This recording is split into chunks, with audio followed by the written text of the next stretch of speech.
45 days, 45 दिन। देखा जाए तो ये टाइम बहुत झट से बीत जाता है अगर आप इसके बारे में ज्यादा केयर ना करें। लेकिन अगर असली में इसको यूज करने पे आओ तो 45 days are a game changer in anybody's preparation when talking about a competitive exam and especially JEE में। मैंने अपनी पर्सनल लेवल पे अपनी आईआईटी जेई प्रिपरेशन में लोगों के मॉक टेस्ट में मार्क्स और रैंक्स मेरे फिटजी की कोचिंग में यहाँ जिनके आते थे वो यहाँ पहुंच गए, जिनके यहाँ आते थे वो यहाँ पहुंच गए। सबसे ज्यादा गेम चेंजिंग आप इसी 45 डेज में देखने वाले हो। एंड आज की नो नॉनसेंस वीडियो, हम एक कंसिस्टेंट वीडियोस की सीरीज चला रहे हैं जेई मींस की, जहां पे हम नो नॉनसेंस स्ट्रैटेजीज आपको देते हैं, completely usable and reliable strategies मैं शेयर करता हूं आपको अपने आईआईटी जेई की जर्नी से, जो मैंने सीखा है, अपने आईआईटी की जर्नी से सीखा है एंड लोगों को गाइड करते हुए जो सीखा है। तो अगर आप यहाँ पे नए हो आप सब्सक्राइब कर लो, क्योंकि आने वाले सारे एग्जाम्स की स्ट्रैटेजीज इस चैनल पे आने वाली है। एंड हमारे पॉडकास्ट और शॉर्ट्स भी होपफुली आपको काफ़ी हेल्प कर रहे होंगे आपके प्रेपरेशन एंड अपनी मोटिवेशन के लिए। तो आज के वीडियो में मैं 3 टाइप के स्टूडेंट्स के बारे में बात करूंगा। आप जिस भी लेवल ऑफ प्रेपरेशन पे हैं, ये वीडियो आपके लिए यूजफुल रहने वाली है। मेरी आपसे मांग बस इतनी है, भले ही 1.5x 2x पे वीडियो देखनी है, बट पूरी वीडियो देखना। एंड वीडियो में बताया एक एक पॉइंट, वीडियो में बताई एक एक स्ट्रैटेजी को आज से लेके अपने 45 डेज में आप गांठ बांध के अगर उस पर फुल्ली अमल करोगे, देन आप उन सब लोगों का मुंह बंद कर दोगे जो कंसिस्टेंटली आपको डाउट करते हैं, जो सोचते हैं कि आप नहीं कर पाओगे। इन 45 डेज को गेम चेंजर की तरह देखो एंड इन 45 डेज में अपनी डेस्टिनी पलट दो, ताकि जेईई मेंस जनवरी अटेम्प्ट में ही आप फ्री होके बैठ जाओ और अपने आने वाले गोल्स पे फोकस करो। तो जल्दी से मैं शेयर करता हूं अपनी स्क्रीन को, और बस उससे पहले मैं बता दूं कि कमेंट में जाके मुझे ये जरूर बताओ कि सबसे बड़ी प्रॉब्लम आप क्या फेस कर रहे हो। मैं इन 45 डेज में उन पे भी वीडियोस बनाऊंगा। एंड लाइक कर देना वीडियो को। जल्दी से शुरू करते हैं। तो ये इस पे काफी मेहनत की है मैंने यार, तो आई होप ये आपको हेल्प करेगी। सबसे पहले मैं एस्टैब्लिश कर देता हूं जिस सेगमेंट्स के बारे में बात कर रहा था, depending on your syllabus and your level of preparation. High performers हम इस स्ट्रैटेजी में उनको बोलेंगे जिनका पूरा सिलेबस हो गया है एंड कंसिस्टेंटली अपने मॉक्स में अच्छा स्कोर कर रहे हैं, उनके लिए भी स्ट्रैटेजी है। मॉडरेट परफॉर्मर्स जिन्होंने ऑलमोस्ट या फिर पूरा सिलेबस कर लिया है बट इनकी परफॉर्मेंस पे गैप्स है या ये मॉक्स में अच्छे से परफॉर्म नहीं कर रहे, एंड जो लैगिंग परफॉर्मर्स हैं उनका सिग्निफिकेंट पोर्शन ऑफ सिलेबस बचा हुआ है या फिर फंडामेंटल्स के साथ ये स्ट्रगल कर रहे हैं, आपने शुरुआत नहीं की है। ठीक है, once this segmentation is clear, आप अपना सेगमेंट उठा लो एंड वीडियो में आगे बढ़ते हैं।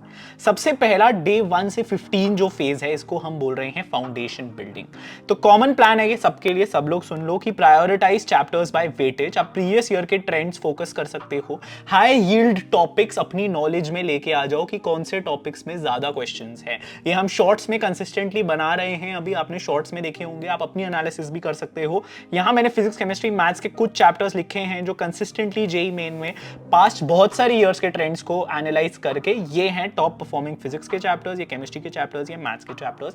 But ideally I want you to do your own analysis. आप ये चीज आराम से इंटरनेट से ढूंढ सकते हो कि 24 के दोनों स्लॉट्स में, 23 के दोनों स्लॉट्स में कौन से चैप्टर्स हाईएस्ट वेटेज पे रहे।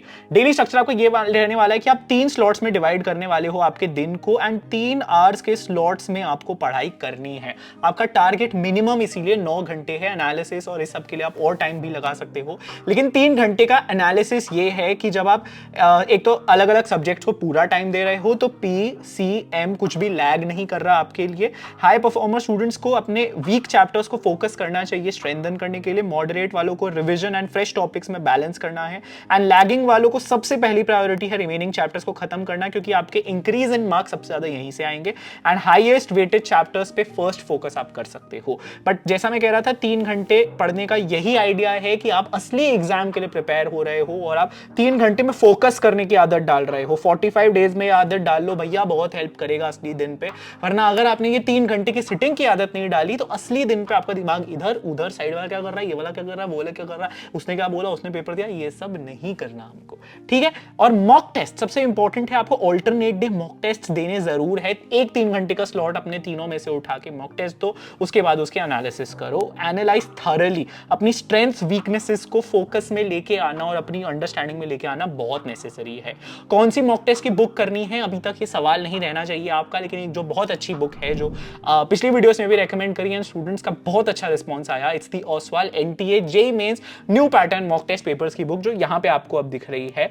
ये फुल्ली सॉल्व्ड विद शॉर्टकट्स है और 2025 के नए पैटर्न के हिसाब से ये मॉडिफाइड है। ये 2024 के जनवरी एंड अप्रैल के 4 सॉल्व पेपर्स के साथ नए questions based on the new syllabus है। 1000 से ज्यादा क्वेश्चंस आपको 10 न्यू पैटर्न मॉक टेस्ट जो विदाउट चॉइस वाला नया पैटर्न आया उसमें मिल जाएंगे, एंड माइंड मैप्स निमोनिक्स के साथ आपको QR कोड के साथ अपेंडिक्स मिल जाएगा जो आपको एग्जाम रेडीनेस में हेल्प करेगा। Valuable exam insights, expert tips, JEE Mains first attempt में कैसे क्रैक करना है, ये सब भी आपको मिल रहा है। And chapter wise trend analysis, जो अभी मैंने इस बात करी थी हाईएस्ट वेटेड चैप्टर्स की, वो आपको इसी बुक में लिखी हुई मिल रही है, तो देयर आपका काम आसान हो गया। ठीक है, तो मॉक टेस्ट कहां से करना है ये क्वेश्चन का भी मैंने आपका आंसर कर दिया। अगले फेज पे चलते हैं, अगले स्लॉट पे चलते हैं, ये है डे 16 से डे 30। जब भी आप स्टार्ट कर रहे हो आप 45 डेज से कैलकुलेट करो, अगले 15 दिन हम प्रैक्टिस एंड रेक्टिफाई पे देने वाले हैं। हाई परफॉर्मर्स की सबसे पहले बात करें तो आपको अपनी एक्यूरेसी एंड स्पीड को फाइन ट्यून करना है। जब आपका सिलेबस हो जाता है, जब आपका अच्छे मार्क्स आने लग जाते हैं, तो वो एक्स्ट्रा जो एज होती है ना, एक्स्ट्रा गैप होती है, रैंकर्स वही बनते हैं। एक 100 और एक 1000 में डिफरेंस मैंने ओवर द ईयर जो रियलाइज किया है वो ये एक्यूरेसी का ही होता है, और ये एक्यूरेसी और स्पीड मॉक टेस्ट रोज देने से आएगी। आपके लिए असली दिन मॉक टेस्ट देने बराबर ही स्ट्रेस होना चाहिए। आपको लगना चाहिए घर बैठा एक और दे रहा हूं यार, क्या हो गया, इतनी स्ट्रेस फ्री हो जाओगे आप अगर आप रोज एक मॉक टेस्ट दोगे। ट्रिकी एंड टफ क्वेश्चंस पे फोकस करो पास्ट ईयर पेपर्स से, जो पेपर्स से आपको लग रहा है टफ आए हैं। लास्ट ईयर की एनालिसिस मैंने आपको दी थी पिछली वीडियो में, और आप उसमें देख सकते हो कि कहाँ क्या चीज डिफिकल्ट थी, कौन सा स्लॉट डिफिकल्ट था, उसके क्वेश्चन जरूर देखो। एंड एडवांस लेवल मटेरियल को भी आप सॉल्व कर सकते हो सिंस आपका सिलेबस खत्म हो चुका है। याद रखो मैं सिर्फ हाई परफॉर्मर्स के लिए बोल रहा हूं। Revisit mistakes in mocks to eliminate recurring errors. आपको जितनी गलतियां आप आज कर रहे हो वो गलती एक बार हो गई तो आपकी आंखों के सामने से वो गई है तो फिर नहीं होनी चाहिए, ये आपको मुझे प्रॉमिस करना है। और गाइज मैं बता दूं, जब मैं बोलता हूं हाई परफॉर्मर्स, तो मेरे जो दोस्त यहाँ पे मॉडरेट परफॉर्मर्स या लैगिंग परफॉर्मर्स की कैटेगरी में आए हैं, तुम सबसे ज्यादा फोड़ने वाले हो। ठीक है, आज तुम इस कैटेगरी में हो, लेकिन अगली बार जब तुम अगला जेईई मेन का शिफ्ट दोगे या जेईई एडवांस दोगे, तब तुम इस परफॉर्मेंस इस मैट्रिक में नहीं आने वाले हो, इस बकेट में नहीं आने वाले, क्योंकि तुम अब मेहनत लगाने वाले हो और ये स्ट्रैटेजी फॉलो करने वाले हो। तो मॉडरेट परफॉर्मर्स को भी अपने वीक एरियाज को फोकस करना है, वाइल स्ट्रॉन्ग टॉपिक्स को भी कंसोलिडेट करना है, बिकॉज आप इतना कंसिस्टेंटली स्कोर नहीं कर रहे हो अपने मार्क पेपर्स में। तो चैप्टर वाइज PYQs आप सॉल्व करो, सबसे पहली चीज। आपको मॉक्स तो देते ही रहने हैं जो मैंने बोला कॉमन स्ट्रैटेजी के हिसाब से, बट साइड बाय साइड आप ये चीज़ फोकस करो। आप की फॉर्मूलाज, रिएक्शन मैकेनिज्म्स, NCERT से, और जो की कॉन्सेप्ट्स आप गलत कर रहे हो उनके आपको जो चीज़ें याद नहीं रह रही उसको आप फोकस पे लेके आओ, उसको रिविजिट करो हर मॉक के बाद, खास करके ये देखो कहाँ कमी रह रही है। एंड 5 टेस्ट्स पर week with 1 day dedicated to analysis, आप ये स्ट्रैटेजी भी फॉलो कर सकते हो अगर आपको 2 दिन में एक मॉक टेस्ट ईजी लग रहा है तो। लैगिंग परफॉर्मर्स के लिए आप सिलेक्टिव टॉपिक्स को मास्टर करो। आपको हायर वेटेज इजियर चैप्टर्स जैसे मॉडर्न फिजिक्स हो गया, एनवायरमेंटल केमिस्ट्री, प्रोबेबिलिटी, इन पे खास फोकस रखना है। इससे आपका स्टार्टिंग के मार्क्स बहुत जंप करेंगे, बहुत जोर से बूस्ट करेंगे। एंड PYQs इनके आप पहले सॉल्व करो। एंड ऑल्टरनेट डेज जरूर मॉक टेस्ट दो, भले ही आपका बहुत कम सिलेबस हुआ है, क्योंकि आपको एक रियलिटी चेक जब हर दूसरे दिन मिल रहा है तो आप मेहनत करने के लिए मोटिवेट हो रहे हो। फिर आती है अगली phase which is the simulated testing phase. ये कॉमन प्लान है सबके लिए। आखिरी के जो 15 दिन हैं उसमें से पहले 10 दिन हम डेली फुल लेंथ मॉक्स देंगे एग्जाम लाइक कंडीशंस में। टाइमिंग और सेटअप, अलग कमरे में बैठना है, सबको बोलना है, मेरे को परेशान नहीं करना। अगर अपने साथ में 2 कार्डबोर्ड ऐसे लगा सकते हो तो वो लगा लो जैसे असली पेपर में होता है, बीच में अपने लैपटॉप या अपने कंप्यूटर को रखो और मॉक टेस्ट लेने बैठो एक छोटी सी A4 शीट की बंडल लेके, जिसमें आप अपना रफ वर्क करने वाले हो। यहाँ पे आपको रफ वर्क से लेके टाइम कैसे मैनेज करना है, ये सब चीजें आपको सीखनी है। And 4 hours, with in 4 hours आपको अपने टेस्ट के इसको एनालाइज करना है। अगर आप सोच रहे हो कि मैंने आज की अब कल एनालाइज करूंगा, तो वो फ्रेश नहीं रहने वाला आपके दिमाग में। आपको अपनी स्ट्रेंथ्स और अपनी वीकनेसेस राइट डाउन करनी है, कहां पे आप गलती कर रहे हो, एंड जब आप लिखोगे उसको तो आपके दिमाग में स्टोर्ड रहेगी। एक नोटबुक अलग से इसकी बनानी है तो बनाओ। टारगेटेड रिविजन, वीक चैप्टर्स जैसा मैंने बोला, कंसाइज नोट्स एंड एग्जांपल्स के साथ रिवाइज करो। करेंगे हम उसके बाद। एंड अनटच्ड और लो प्रायोरिटी टॉपिक्स पे उन आखिरी के 10-15 दिन में हम नहीं जाने वाले, क्योंकि वो हमें सिर्फ कंफ्यूज करेगा और हमें डिफिकल्टी हमारी बढ़ाएगा। फॉर्मूलाज एंड शॉर्ट ट्रिक्स सबसे बेस्ट टाइम इसका यही है, क्योंकि when you are closer to the exam retention power आपकी बढ़ेगी, क्योंकि अब आपको बस 10 दिन के लिए याद करनी है वो चीज़। तो जितनी रट्टा मारने वाली चीज़ें हैं, जितनी हैक्स हैं, जितने फॉर्मूला शॉर्ट ट्रिक्स हैं, if you want me to make a video on that let me know in the comments, but इस पे आप फोकस करोगे। एंड रैपिड रिव्यू फॉर्मेट में आप इसको ब्रेक्स में देखोगे, ताकि जब आप इनको नोट्स को बना रहे हो तो उस इंटेंशन से बनाओ ताकि आप इसको रिवाइज कर पाओ बाद में, एंड सीधा देखते ही आप चीज़ें याद कर पाओ। फाइनली जो सबसे इंपॉर्टेंट फेज है, और ये है 41 से 45 डेज, आखिरी के 5 दिन, ये है सिर्फ एग्जाम रेडीनेस और कॉन्फिडेंस बिल्डिंग। आपकी जितनी तैयारी हो चुकी होगी, जितनी मेहनत हो चुकी होगी, असली दिन पे जिसका खोपड़ी चलेगा ना, असली दिन पे जिसको किस्मत साथ देगी, वो तभी साथ देगी जब आप एग्जाम रेडी होगे एंड कॉन्फिडेंट होगे। ठीक है, तो पूरी रिविजन एक्सटेंसिवली करेंगे, रिवाइज करेंगे फ्रीक्वेंटली टेस्टेड प्रॉब्लम्स को, टेस्ट सिमुलेशन करेंगे, 1 से 2 मॉक्स ही देंगे हम आखिरी 5 दिन में। आखिरी दिन पे मॉक मत देना, बहुत गोल्डन टिप है, क्योंकि असली दिन पे फिर आपकी एनर्जी डबल होती है।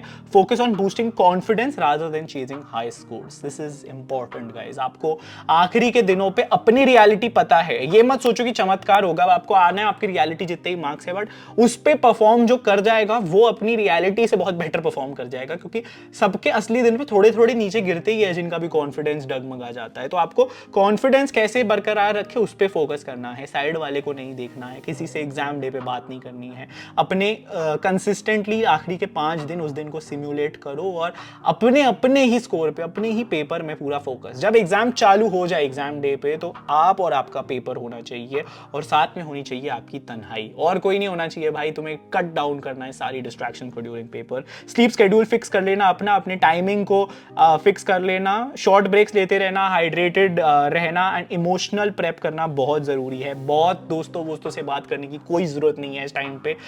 वो लोग सिर्फ आपको एन नंबर ऑफ चीजें, अपनी रिसोर्सेज, इस सब से कंफ्यूज करेंगे, स्ट्रेस लेंगे। कोई ऑल इंडिया लेवल का मॉक टेस्ट मत देना जिसका रिजल्ट आखिरी के 5 दिन में आएगा, बिल्कुल छोड़ देना उसको, कुछ नहीं होने वाला आखिरी के 5 दिन से। अब भी प्रेप करना है उसके लिए। ये जो आखिरी के 45 डेज है, उसमें जो मैंने स्टार्टिंग के आपको बताएंगे 30 दिन, उसमें आपको ये सारी चीजें करनी है।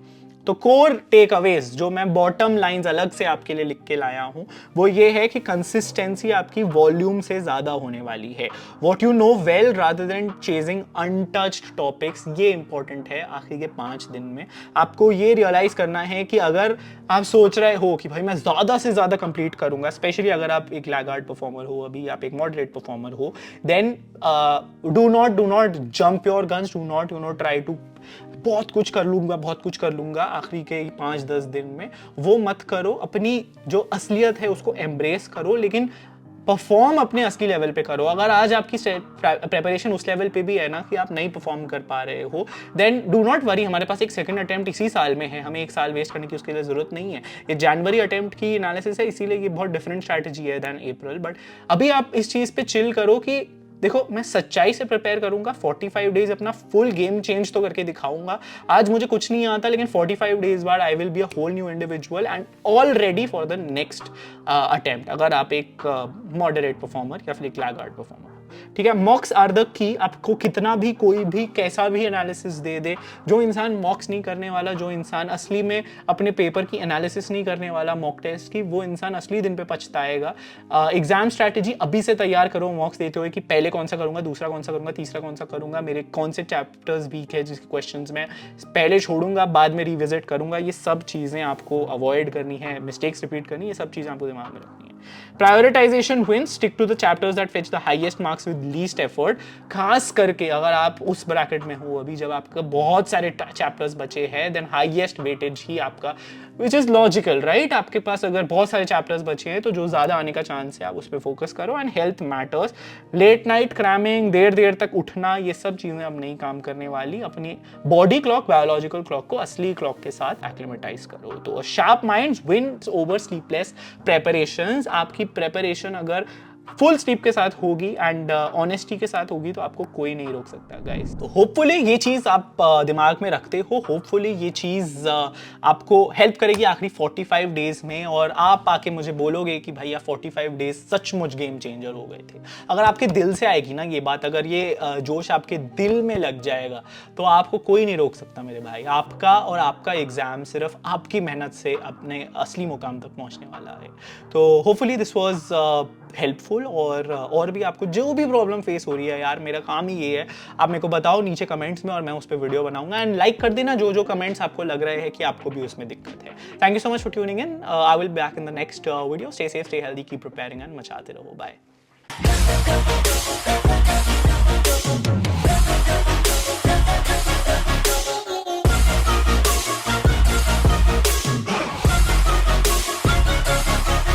Grateful, oh yeah, able, oh yeah, I'm stable.